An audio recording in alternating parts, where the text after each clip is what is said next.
பயங்கரவாத செயல்கள் வந்து பாகிஸ்தான் மண்ணிலிருந்து இங்க உள்ள நடந்துட்டு அந்த அவங்களுடைய தூண்டுதலின் பேர்ல இங்க நடந்துட்டு இருக்கிற வரைக்கும் பேச்சுவார்த்தை சாத்தியம் இல்லை அப்படிங்கறதுல இந்த அரசு உறுதியாக இருக்கும் அப்படின்னு உங்களால சொல்ல முடியுமா? நான் சொல்ல வேண்டாங்க. பாதுகாப்புத்துறை அமைச்சர் சொல்றாரு. ஆனா இந்திய அரசினுடைய தொடர் நடவடிக்கைகள் எல்லாமே வேறு விதமாக, ஒரு பக்கம் பயங்கரவாத செயல்கள் நடந்துட்டு இருந்தாலும் கூட இன்னொரு பக்கம் பேச்சுவார்த்தை மூலமாக அதை நிறுத்துவதற்கான முயற்சி எடுக்கணும் அப்படிங்கிற அரசு அறிவுரைகள் ஆலோசனைகள் இருக்கிற பட்சத்துல இந்த அரசு அந்த ஆலோசனைகளை பின்பற்றி நடக்காது அப்படின்னு அருண்ஜேட்லியினுடைய ஸ்டேட்மெண்ட்டை வச்சு நம்பலாமா?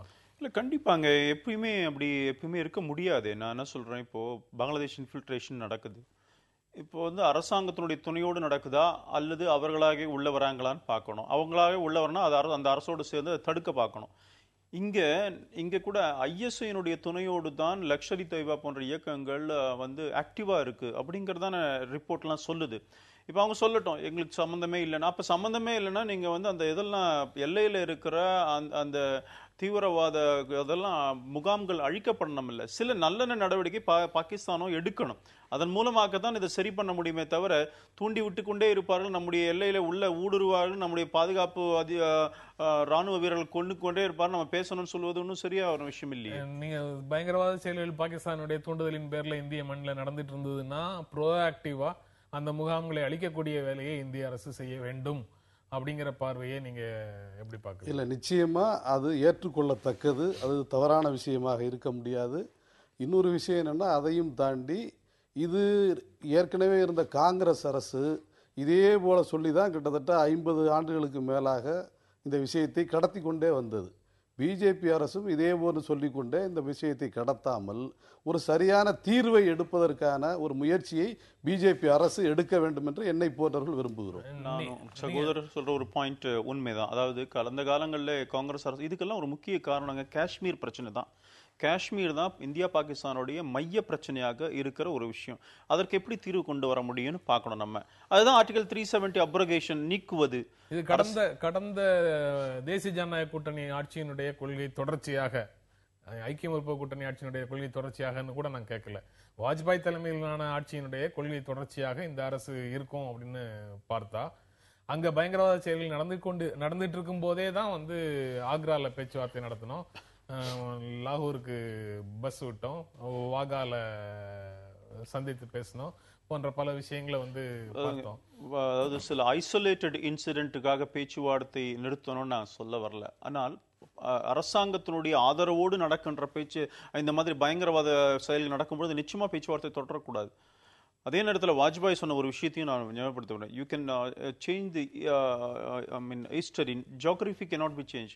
உங்களுக்கு விருப்பம் இருக்கிறதோ இல்லையோ, பாகிஸ்தான் நம்முடைய அண்டை நாடு, பங்களாதேஷ் நம்முடைய அண்டை நாடு, இலங்கை நம்முடைய அண்டை நாடு, நல்லுறவை வளர்க்கணும். அதுக்கான முயற்சி தான் சார்க் நாடுகளுக்கு முக்கியத்துவம் கொடுத்து போனோன்னு பிரதமருடைய முதல் பயணம் பூட்டானு, அடுத்தது பங்களாதேஷ்னு இப்படி போயிட்டு இருக்கிறார். அதனால பக்கத்து நாடுகளோடு நல்ல உறவை வளர்க்கணும். அதே நேரத்தில் ரெசிப்ரோசிட்டி இருக்கணும், அவங்களும் அதை செய்யணும். 370வது பிரிவை நீக்குவது என்கிற முடிவை பிஜேபி இப்பொழுது எடுக்காது. அதையும் தாண்டி இன்னொரு விஷயத்தை சொல்றேன். அந்த மக்களுக்கு ஒரு வாக்குறுதி கொடுக்கப்பட்டது. காஷ்மீர் மக்களுக்கு நேரு காலத்தில் ஒரு வாக்குறுதி கொடுக்கப்பட்டது. அது தனியாக விவாதத்துக்குரிய ஒரு விஷயம் வச்சுக்கோங்களேன். இந்த இதுல இப்போ அவர் சொன்ன மாதிரி பேச்சுவார்த்தையும் சைமல்டேனியஸா நடந்துட்டு இருக்கிறது தான் வழின்னா, அதைத்தானே காங்கிரஸும் செய்தது. நீங்க காங்கிரஸ் காலத்துல செய்தது தான் இப்ப இவங்களும் செய்யறாங்க. ஆமா, அதான் சொல்றேன். எந்த மாறுதலும் இல்ல அதுல. இல்ல, அது தவிர வேற என்ன காங்கிரஸ் வேற என்ன செஞ்சிருக்க முடியும் அப்படின்னு நீங்க நினைக்கிறீங்க? இல்ல, காங்கிரஸை பொறுத்தவரையும் இந்த பாகிஸ்தானுக்கு எதிரான விஷயங்களை, அதாவது பாகிஸ்தான் இந்தியாவுக்குள்ளே செய்த வேலைகளை அல்லது இந்தியாவுக்கு எதிரானவர்களோடு பாகிஸ்தான் நட்பு பாராட்டியதை காங்கிரஸ் ஒரு 50 ஆண்டு காலம் ஆட்சியில் இருந்த ஒரு கட்சி அது நினைத்திருந்தால் நிச்சயமாக தடுத்திருக்கலாம். காங்கிரஸ் அல்ல, பிஜேபி அல்ல, யார் ஆட்சிக்கு வந்தாலும் ஒரு எதிரியை காரணம் காண்பிக்கிற வேலையை தொடர்ந்து செய்து கொண்டிருப்பார்கள்.